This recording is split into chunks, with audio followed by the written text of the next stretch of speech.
Hey everyone, how's it going? Welcome to episode number 994 here on the YouTube channel. This is the shorter YouTube version. If you would like to check out the full version, head over to NoDQ.com. I have a direct link in the description box where you can watch the full-length video. And by doing that, you're supporting the website. It really does mean a lot to me if you can go over to NoDQ and watch the video there. As I've mentioned, there have been more issues with the YouTube advertising system, and I'm hoping it will be resolved soon. But in the meantime, I will be posting the full videos over on NoDQ.com. But if for whatever reason you cannot watch the full video on the site, you can check out this video. Let's go ahead and get started with your questions.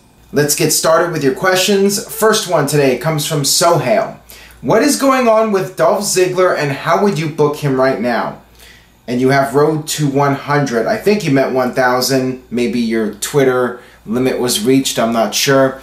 But regarding Dolph Ziggler, a lot of people wondering what is going on with him. It's been about a month now since he has appeared on WWE television. No storyline for SummerSlam. He hasn't even been on TV, whether it's in the ring or backstage segments. It seems like he has gotten lost in the shuffle.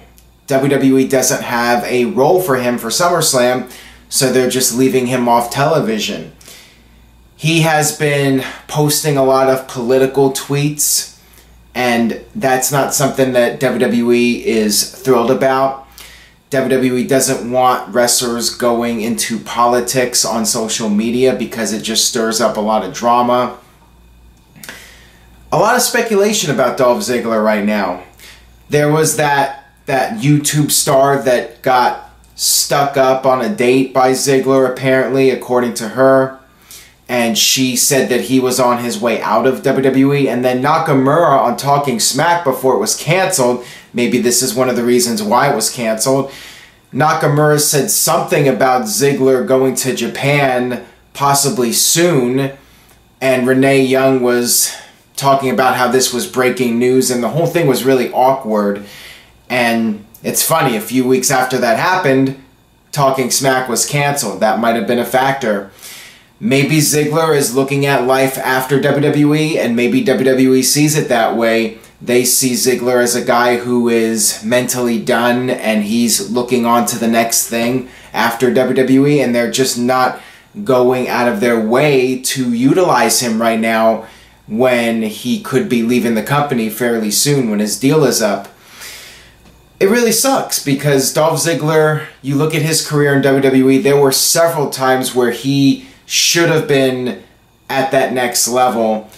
Right after he won the world title, he got injured, and that really was a pretty big setback for him. But then he was the survivor at Survivor Series when Sting made his debut, and WWE failed to utilize him after that.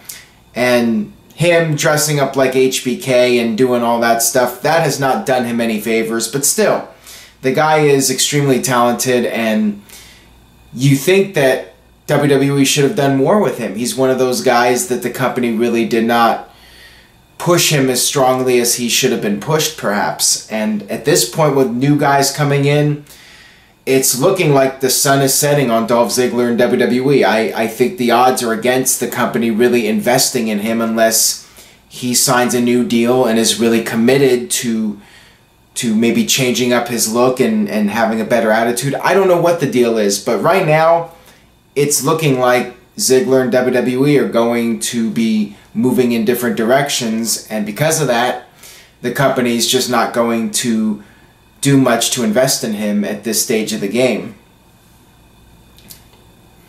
This one comes from Smirtaza. Hey Aaron, do you see Chad Gable going in the Cruiserweight division and defeating Neville?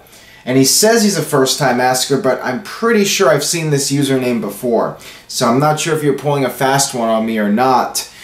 But I will answer the question. I've seen people talk about Chad Gable possibly going to 205 Live, similar to Enzo. Maybe Chad Gable would be better utilized there. Maybe he could be the star of the division. But I've also seen a lot of fan opposition to that idea. I did post a video from a podcast on NoDQ.com about that, And it seems like a lot of people are negative on that idea.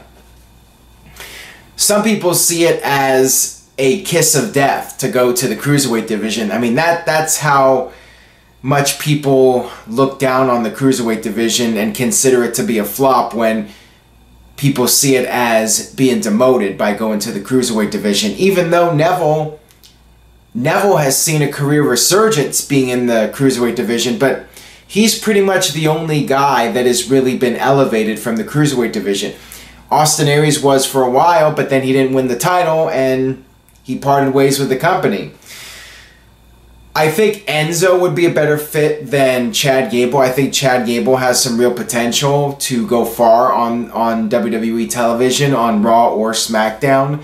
It's just a matter of developing his character and giving him an interesting storyline. And right now, he has nothing going for him. So yeah, it's easy to say, oh, just throw him in the Cruiserweight division. I think you got to do more with him first on SmackDown and see if he sinks or swims before you do something else with him, either moving him to 205 Live. And I've even heard people throw the idea out about him going to NXT. And again, I think that would be better for somebody like Enzo. With Chad Gable, I think you gotta really give him a chance before you throw him into a different part of WWE, whether it's 205 Live or NXT. This one comes from Jake. When did the WWE leave the most money on the table aside from anything involving the Invasion and Time Warner / WCW?